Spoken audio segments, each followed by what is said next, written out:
All right, welcome back, everyone. 9 o'clock on your Saturday morning. Thanks for getting your weekend started with us here on 13 Sunrise. I'm Matthew Foltz alongside Lindsay Monroe. And it's off to a busy morning already, Lindsay. It's so busy, and it's a lot of it construction related. So we've got a couple trouble spots that I want to let everyone know about. Okay. And then we'll get to the weather because the weather's looking great. Yeah, we take it. It's finally feeling like fall here in central Indiana. It is. It's going to be a great fall weekend. Yeah. Finally starting to see some color change. Our fall foliage out there, but we also have some, well, orange construction cones impacting some of your travel. So let's take you out to the east side of town this morning. This is a look along 465. We have both directions of 465. This is actually near 16th Street, so kind of in between the US 40 and the I-70 on and off ram systems. They are doing some patching work over the weekend. So you can see we're down to just one travel lane in both directions, and that is creating some pretty big backups, basically from I-74 up to the I-70 ramps.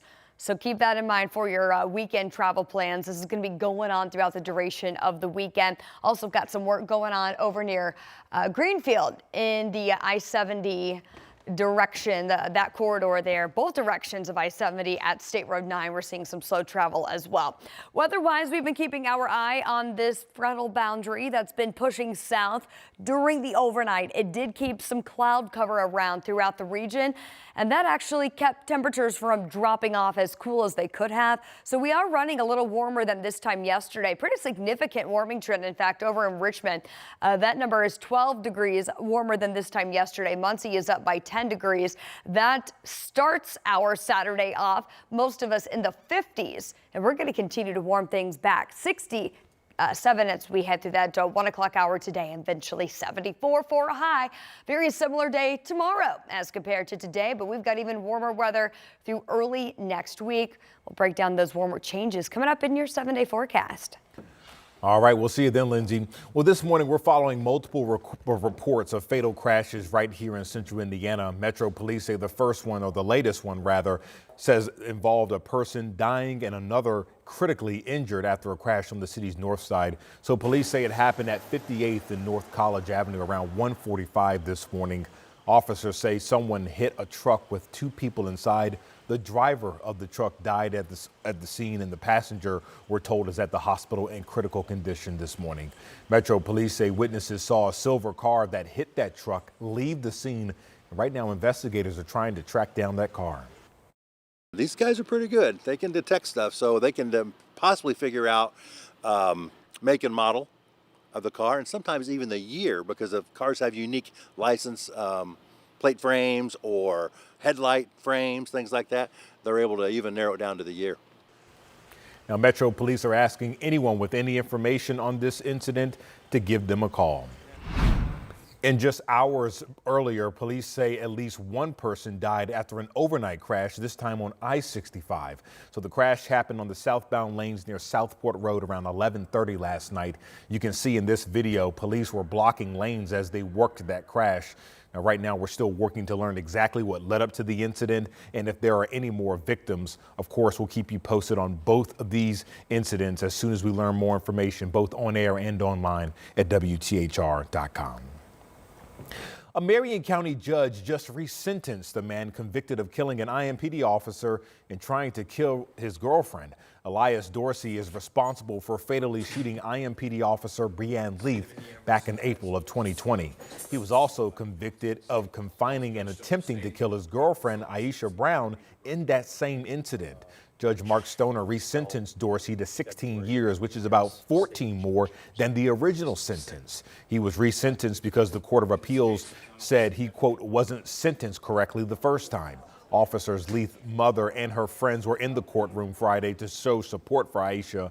They and the prosecutor wanted a new, longer sentence, adding on that to Dorsey's total prison time. It didn't turn out like what we wanted, and it's very disappointing. But that just proves that there is room for improvement in our judicial system, and people need to learn about how this works. Now, ultimately, Dorsey won't serve any additional time because this new sentence will run at the same time as his longer sentence for the attempted murder.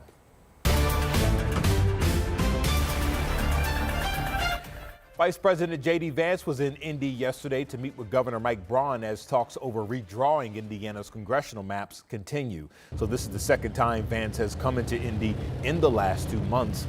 Mid-decade redistricting is not common since it typically happens after a census, but the Trump administration has been pushing for red states to redraw its maps ahead of the 2026 midterms. Right now, the GOP holds 7 of Indiana's 9 districts. Democrats hold the other 2. Governor Mike Braun confirming on social media Friday that he and Vance talked about redistricting and, quote, the importance of ensuring fair representation for every Hoosier. Now, we've heard from Governor Mike Braun say in the past that he'll only call a special session to address redistricting if there's enough support from lawmakers. He also says it could happen anytime between November and January.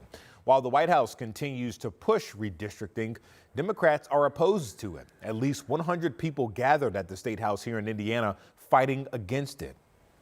We want fair elections, and we don't want them trying to steal our votes. That is against everything America stands for.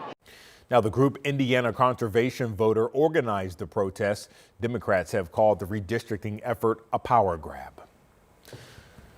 Well, time is now 9:06 on your Saturday morning. It's that time of year where we know temperatures are dropping and people are more likely to get sick. But right now we know thousands of ear, nose, and throat specialists and doctors are right here in Indy to talk about the latest advancements in the medical field. So our Ella Rhodes is live at the Indiana Convention Center in downtown Indy with more on why these experts are coming together specifically right here in Indy. Good morning, Ella. Good morning, Matthew. I've never seen so many doctors in one room, so it's really cool that they're here and they're learning more about the best practices and best solutions for some of those common conditions that ENT specialists really see, whether that's, your allergies, sinusitis, or sleep apnea. I want to introduce you, though, to the doctor who made this all happen. Dr. Cecilia Damas joins us now. Hi. Good morning. So you organized this whole entire convention, more than 75 countries represented here. So, tell me, what are you most looking forward to?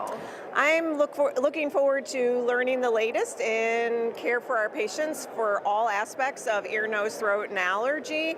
Also head and neck surgery. Looking forward to interacting with colleagues and enjoying Indianapolis.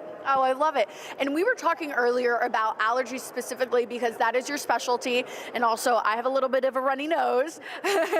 So you were mentioning to me something about how to clear out my sinuses and keep my nose clean? Yeah, absolutely. So when you're exposed to something like now, when it's ragweed season here in Indianapolis, you could do saline irrigation, whether it's like a neti pot or a squeeze bottle. Think of it as being like a shower for your nose. You're flushing out all those allergens so that they don't keep bothering you.